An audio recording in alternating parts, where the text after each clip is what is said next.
Bienvenue dans la 5e saison de Rue de la République. Nous avons la chance et le bonheur de recevoir Romain Renucci, le directeur de la Criée à Marseille. Bonjour Romain Renucci. Bonjour. Merci d'être à nos côtés. Je suis en compagnie de Léo Purguette, le président de la Marseillaise, bonjour. Le directeur éditorial. On est ravis de vous avoir, un homme de culture, un homme de programmation. On va parler de tout ça, un homme de cinéma, un comédien, un artiste dans tous les sens du terme. On voulait vous avoir depuis un petit moment dans cette émission. Alors vous lancez cette nouvelle saison à la Criée. Vous êtes arrivé en juillet 2022. Me semble-t-il. Elle s'appelle cette saison Bondir, Rebondir. C'est tout un programme que vous allez nous expliquer. Oui, il y a de quoi effectivement en ce moment. Oui, bondir parce que notre société est quand même un petit peu malmenée dans nos relations les uns avec les autres. Et puis il y a parfois de la déception. Donc les lieux de théâtre sont des lieux où on rêve, on imagine, on invente. Donc c'est toujours par là, par la langue, par l'imaginaire que l'on peut se retrouver et je crois rebondir. Alors si on bondit ou si on rebondit, ça veut dire qu'on est en prise directe avec ce qu'on vit aujourd'hui. Et pourtant, le théâtre, c'est fait de pièces anciennes, de pièces qui peuvent être encore modernes aujourd'hui, de création. Donc c'est ça l'équation que vous avez à résoudre. Et oui, c'est le réel confronté à l'imaginaire, c'est l'éternel confronté à l'immédiat, à l'instant, à la vie de tous les jours. On peut très bien retrouver un très beau texte ancien et en même temps le rendre le plus libre, disponible possible à l'oreille et au regard de ceux qui le voient aujourd'hui. Léo Purguette. Alors qu'est-ce qui va faire écho justement avec notre vie d'aujourd'hui dans la programmation qui s'avance ? Vous aurez par exemple un très beau texte, Katharina et la beauté de tuer les fascistes par exemple, qui peut faire écho, de Thiago Rodriguez. Donc c'est l'occasion de découvrir un grand metteur en scène, directeur du Festival d'Avignon. Mais nous commençons la saison, outre ce dont nous allons parler le 21 septembre prochain avec une bienvenue à bord, nous arrivons avec Rebecca Chaillon, qui est une artiste, actrice qui raconte sa condition de femme noire. Et là aussi, nous sommes dans une relation très forte avec la population, avec le public, et parfois des publics qui ne sont pas encore venus au théâtre, que nous espérons rencontrer par cette grande actrice. Alors vous avez l'ambition évidemment de l'accessibilité, on va y venir. Une saison, c'est comme quoi ? C'est comme un tableau finalement, on a des petites touches, on se dit, il faut, ou comme une recette, il faut que ça prenne, il faut qu'il y ait une véritable cohésion, ou c'est complètement éclectique ? Non, c'est penser avec une équipe, c'est penser en relation avec notre monde, c'est penser dans une sensibilité de ce que l'on ressent avec les gens, c'est une relation en fait avec le public. Nous sommes un centre dramatique national au Théâtre National de Marseille, la Criée, c'est-à-dire un lieu de service public qui est attentionné envers toutes et tous, de telle sorte que chacun ait des droits qui soient respectés. Ces droits qui sont les droits culturels, qui parfois sont réservés à celles et ceux qui les connaissent, qui les désirent, parce qu'ils savent que rentrer dans un théâtre, peut-être nous sommes ce que nous sommes, parce que nous avons vécu l'expérience de la culture, du théâtre, de la littérature, et ce qui ne veut pas dire pour autant que les gens qui ne fréquentent pas les théâtres n'ont pas de culture. Et c'est là, je crois, qu'il faut repartir, c'est-à-dire être en relation très forte avec celles et ceux qui ont une culture profonde mais qui ne pratiquent pas forcément ce lieu clos qu'est le théâtre. Et pour ça, on peut leur demander de venir à nous, certainement. Mais le geste est important aussi d'aller vers les publics et de sortir des murs de la Criée. C'est pourquoi nous allons... Alors comment vous allez faire justement pour sortir de ces murs ? Comment ça se matérialise concrètement ? Alors concrètement, il y a déjà une saison que nous venons de vivre qui nous permet d'être un repère. C'était ma première saison en allant à la Citadelle lorsque les lieux ont ouvert, un lieu patrimonial important, privé. Rendu aux Marseillais. Rendu, vous pouvez le dire, aux Marseillais, puisqu'ils ont été privés pendant de longues années. Et un lieu ô combien emblématique, mais aller aussi à un lieu public, un peu plus loin, à la Cité des Arts de la Rue, aller évidemment à la Friche de la Belle de Mai, avec des œuvres fortes qui rejoignent ce que vous évoquiez tout à l'heure, c'est-à-dire par exemple aller à la Citadelle avec les Trois Mousquetaires de Alexandre Dumas. Alors on peut se dire que c'est un classique, on peut avoir peur des classiques, mais joué par une troupe de jeunes gens de 20 à 25 ans, que je connais très bien, qui ont été mes élèves au Conservatoire National, et qui ont cette relation au théâtre populaire, qui ont un désir de théâtre populaire, et qui racontent à la fois des auteurs qui peuvent être classiques, mais d'aujourd'hui, dans un mode aujourd'hui de relation. Alors à la lumière justement de ces premières expériences, est-ce que vous avez constaté un public nouveau, un public renouvelé ? Est-ce que pour vous c'est réussi ? Alors, il y a un gros travail que nous faisons et qui est fait en relation et en partenariat. Nous n'avons pas la capacité de changer le monde, mais surtout d'être en relation les uns avec les autres. Donc, par exemple, le monde de l'enseignement, la Ligue de l'enseignement travaille très proche de nous, avec les maisons de quartier, avec les centres sociaux. Voilà, ce travail de maillage qui se fait avec le territoire qui nous a permis en effet de rencontrer nombre d'associations et nombre de capacités à produire des œuvres à partir de la parole et de la relation avec ces publics. Mais ce que nous avez décrit tout à l'heure, c'est quelque part des cultures différentes qui nous appartiennent et qui appartiennent peut-être quelquefois aux gens qui ne se pensent pas être cultivés. Et c'est pas la culture avec un grand C, finalement. C'est ce que vous défendez ? Mais bien entendu, quand on se dit culture, éventuellement, c'est un mot qui écrase beaucoup. Ce dont il est question, c'est de pratique, en fait, artistique. Et quelqu'un qui fait sa cuisine d'une certaine manière, elle le fait de manière artistique. Il y a des musiciens, bien plus musiciens que nous, qui nous nommons gens de culture, des auteurs, des autrices, dont l'imaginaire ne passe pas nécessairement par le livre, par l'écriture, mais par le conte, par le récit familial, par le champ, je dirais, symbolique de la relation au monde. Et c'est une source pour nous. Ce n'est pas dans le sens aller porter la culture à ceux qui n'en auraient pas. C'est pas descendant. Ça, c'est gravissime. C'est pas jupitérien, alors, finalement. Mais bien entendu. Comment l'être ? Au contraire, c'est être abreuvé dans une source de récits qui sont renouvelés sans cesse par celles et ceux que je souhaite qu'ils deviennent les publics, qui sont les non encore publics de la Criée, et qui est en fait la population de Marseille. Alors justement, vous êtes le théâtre national de Marseille, et donc comment vous enracinez cette saison dans cette ville qui est Marseille, tout en étant un théâtre national ? Eh bien déjà, en ayant sur la scène des actrices et des acteurs qui représentent la population. C'est pourquoi je parlais de Rebecca Chaillon, qui commence cette saison, parce que ce qu'elle nous raconte sur la condition d'être noir, c'est une façon de parler volontairement, très fortement, parfois avec une énergie inattendue de cette relation au monde d'une femme aujourd'hui.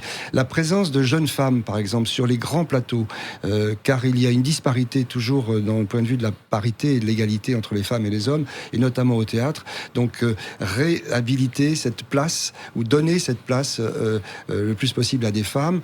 Christina Chaumont, une jeune femme, Louise Vigneault, qui travaille avec nous, qui écrivent des œuvres qui racontent la population de Marseille. Alice Zéniter, par exemple, qui est une très belle autrice, qui a été promue au prix Goncourt de la jeunesse, qui vraiment est une actrice méditerranéenne et autrice, metteuse en scène désormais, qui va faire Éden, justement, un très beau spectacle d'aujourd'hui, et avec des acteurs qui ressemblent à la population de Marseille. Alors vous l'avez dit, il faut attirer de nouveaux publics, c'est quelquefois pas aisé parmi nos téléspectateurs, nos lecteurs et nos auditeurs.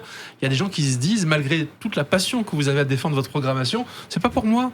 Moi, j'y suis jamais allé, j'irai probablement jamais. Ça me parle pas, ou ça me parle pas suffisamment.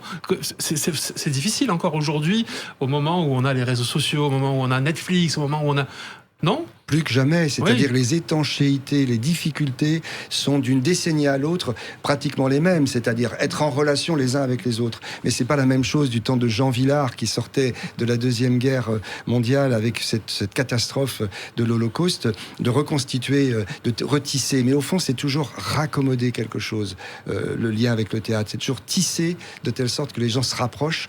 Et j'invite celles et ceux qui le voudront à venir le 21 septembre à la Criée, parce qu'on verra dans une journée gratuite, toute gratuite depuis le matin jusqu'au soir, et surtout en famille, venir avec ses enfants, venir avec jusqu'au soir pour danser. Nous pratiquons à nouveau le bal, la présence musicale et dansée pour que les gens se retrouvent avec de la pratique. Il y a 3 endroits pour faire du théâtre. Il y a à la fois être spectateur, mais ça n'est pas donné à tout le monde. C'est intimidant de rentrer encore à la Criée ou dans un lieu de théâtre. Donc aller vers, c'est ce que nous faisons, comme je l'ai dit, sortir des murs. Le partenariat, nous travaillerons avec le Théâtre de l'Œuvre cette année, petit théâtre au centre du 1er arrondissement, parce qu'il faut créer des liens entre les structures. Et puis, au-delà de venir voir des spectacles, pratiquer le théâtre. Et c'est pas tout à fait la même chose. Dire un texte, sentir qu'on peut prendre la parole. On a ce droit citoyen de prendre la parole. Et pour ça, c'est pas la donner la parole, elle est à tout le monde. Mais c'est donner les outils, permettre les outils, la courroie de transmission. J'aime bien ce mot de rémouleur. Vous voyez, le rémouleur, c'est un vieux métier qui consiste à non pas apporter des outils, aux gens, mais de permettre à chacune et chacun d'apporter son outil, en l'occurrence le tranchant de son couteau ou de ses ciseaux à aiguiser. Alors, je suis très mauvais en provençal, mais ça doit se dire Rémoula et Rénan. J'aime le mot. Ouais, oui. J'aime le mot qui d'ailleurs dans ce Léo, peut-être tu confirmes. qui grince un tout petit peu comme ça. C'est joli, oui. Mais c'est surtout qu'on n'apporte pas les outils aux gens. Ce sont eux qui les ont, leur corps, leur voix, leur imaginaire. En revanche, un théâtre, c'est pour mettre tout ça en chantier et le partager. Oui. Pas à ceux qui savent vers des néophytes, mais de faire en sorte que tout le monde apporte son manger. Alors vous avez parlé d'une notion importante, la gratuité, mais peut-être qu'il y a aussi des auditeurs, des lecteurs qui se disent mais combien ça coûte si je veux aller voir un spectacle dans cette salle si belle, ce théâtre national ? Si l'on n'a pas un rond, c'est possible, puisqu'il y a ce qu'on appelle des billets suspendus. Nous offrons des places régulièrement à celles et ceux. Il se peut que près de chez vous, il y ait une maison de quartier, un centre social, C'est sûr. qui peut être justement le lieu de ralliement, de telle sorte qu'avec le centre social, nous organisons la venue de celles et ceux. Il y a évidemment une question d'éducation artistique et culturelle depuis l'enfance, puisque dans le lieu démocratique que doit être l'école, la classe est un lieu où le théâtre... Donc les petits Marseillais y vont, les autres aussi ? Mais tout à fait. Et nous allons aussi beaucoup dans les lieux scolaires. Donc ça, c'est le premier endroit où la démocratie peut s'exercer, puisqu'on ne choisit pas son groupe à l'école, et on est de nature disparate souvent dans un cadre social, bien qu'il reste encore des inégalités, mais au fond l'école permet cela. Donc c'est ce travail permanent avec des équipes, des relations publiques, de mettre le contact des uns avec les autres. Et puis donc les billets sont à 9 € pour certains, à 6 €. Les étudiants, nous travaillons beaucoup avec AMU, Aix-Marseille Université, de telle sorte que dans le monde de la jeunesse, on se réapproprie ces lieux de théâtre qui sont des lieux de révolution, tout simplement, de la pensée et de l'action. Alors, vous êtes à la tête d'un théâtre national, donc ça veut dire que vous êtes une personnalité de la culture, c'est ce qui définit finalement. Et donc, vous avez apporté votre patte, finalement. C'est quoi la patte Robin Renucci ? Et qu'est-ce que vous, sans forcément de grandiloquence, je sais que vous allez pas forcément répondre c'est ça, ça et ça. C'est quoi vraiment la trame de ce que vous avez envie de donner par rapport à Marseille aussi ? Parce que c'est un échange par rapport à Marseille, j'imagine. Mon chemin, c'est souvent donc la création, pour tous, avec tous, la transmission, que je trouve essentielle. On ne peut pas savoir où nous allons sans comprendre nos racines à chaque fois. Et la transmission est formidable. La formation, évidemment, et surtout l'éducation populaire, qui est le lieu d'où je viens, c'est-à-dire ce partage réel, pas de ceux qui savent vers ceux qui ne savent pas, mais l'abolition des rapports de pouvoir entre les unes et les autres. Et donc aujourd'hui, il y a des grands moments, comme je parlais de la place de la femme, d'une égalité à retrouver ou à inventer dans tous les lieux, notamment les théâtres qui peuvent être des lieux de monstration en fait d'une égalité retrouvée ou renouvelée. Et puis cette volonté, de partage qui nous caractérise. Formation, transmission, éducation. Et puis surtout, je dirais, la commune naturalité, parler aussi de notre nature. Marseille, c'est une ville de nature dans cette Méditerranée qui va être problématique dans les migrations que nous aurons à connaître, non pas à subir, mais à vivre et à partager prochainement et qui sont problématiques déjà. Mais cette relation de la nature, est très importante. Notre commune socialité, surtout faire avec les autres, et puis permettre à chacune et à chacun de transformer le monde. C'est-à-dire depuis l'enfance, chaque enfant a cette mission de pouvoir recevoir les droits qui lui appartiennent. Alors vous avez commencé un peu à esquisser le portrait de Marseille dans vos yeux, mais j'aimerais un peu vous entendre sur cette ville qui suscite, semble-t-il, votre enthousiasme, mais qui est aussi traversée de fractures, percluse de difficultés. Alors Marseille, je n'ai pas prétention de la connaître, ça fait 2 ans que j'y vis, 3 ans bientôt que j'y vis pleinement, j'habite pas loin du Vieux-Port, mais j'y venais, j'ai tourné un roman de Iso, j'ai monté... C'est vraiment l'écrivain qui décrit peut-être le mieux Marseille ces dernières années, non ? Avec Philippe Pujol, qu'il faut citer quand même aujourd'hui. Tous deux anciens du journal La Marseillaise. Mais bien sûr, et dont il faut lire le dernier livre qui est essentiel.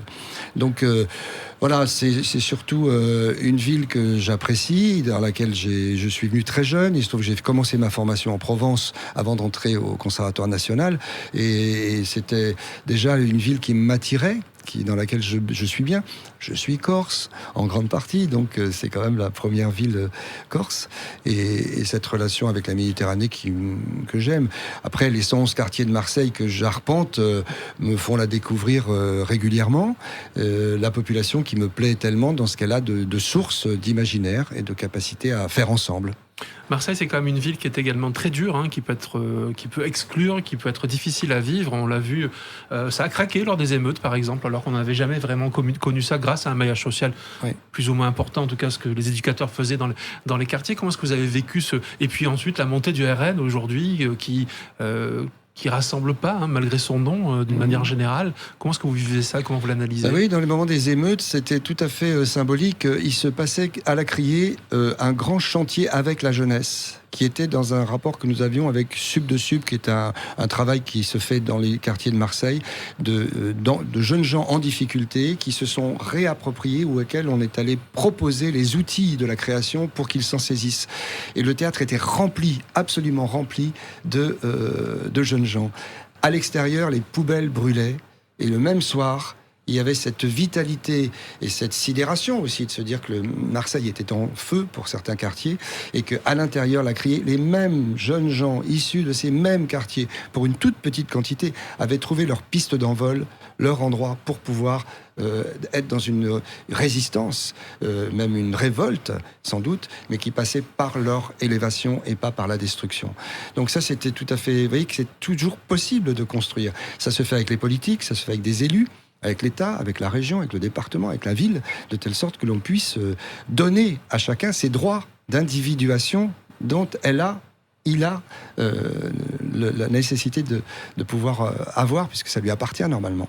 Vous êtes optimiste pour la suite des événements quand on voit effectivement le climat politique et avec beaucoup d'abstention, avec des extrêmes qui montent peut-être à droite comme à gauche, avec une schématisation on n'est pas dans la nuance là, on n'est plus dans... Ah non. Mais regardez ce qui se passe aux États-Unis, qui ont toujours un tout petit peu d'avance avec les surprises extrêmes qu'on peut avoir. On a Mme Kamala Harris qui va arriver, qui est en train peut-être de prendre de la force vis-à-vis de Trump, qui semble être le vainqueur déjà. On s'était dit, voilà, on le craint, nous le craignons tous. Et nous craignons cette arrivée de ce populiste malhonnête, au fond, aux manettes des États-Unis. Donc, tout peut changer. Alors l'optimisme, c'est simplement être dans un regard sur son temps, ne jamais baisser la garde sur des questions essentielles de ce que nous sommes en société, tout simplement, et donner continuer à travailler sur l'égalité, sur la solidarité, qui sont les bases de l'éducation populaire, justement. Alors, pour revenir à Marseille, vous avez aussi été un homme engagé dans la dernière période, puisque vous avez notamment signé l'appel de Marseille, aux côtés du sénateur Jérémy Bacchi, de syndicalistes, de féministes, qui réclament une approche progressiste de la tranquillité publique. Pour vous, la gauche a trop longtemps délaissé cette question ? Alors, je ne rentrerai pas dans un rapport politicien. Je pense que politiquement, il y a un combat à mener très important contre le pouvoir de l'homme sur l'homme et contre sa prolétarisation au fond, c'est-à-dire la perte de ses savoir-faire. Un enfant que l'on sort de l'école, sur lequel on imagine, c'est pour ça que je faisais allusion au livre de Philippe Pujol, parce qu'en fait il reparle très très bien de la question de la drogue et de la façon dont on utilise la jeunesse depuis le départ en l'attirant avec les moyens de la consommation et surtout l'argent évidemment. Donc voilà, là il y a une défaillance politique en général. C'est-à-dire si l'on travaille mieux, plus fort, les choses devraient se régler un peu. Mais le consommateur reste le premier problème au fond. C'est à chacune et à chacun qui consomme. Et parfois, le consommateur, il n'est pas du tout dans les quartiers de Marseille qui prennent feu ou qui manipulent les armes, je veux dire. C'est vraiment le consommateur qui se trouve parfois dans le centre-ville et qui fait partie peut-être de notre population. Donc, c'est cette régulation-là dont il faut aussi beaucoup parler. La dernière question, elle est classique, hein, c'est la question signature de cette émission Rue de la République. Et elle est parfaitement en liaison avec ce que vous étiez en train de dire. Qu'est-ce que la République pour vous ?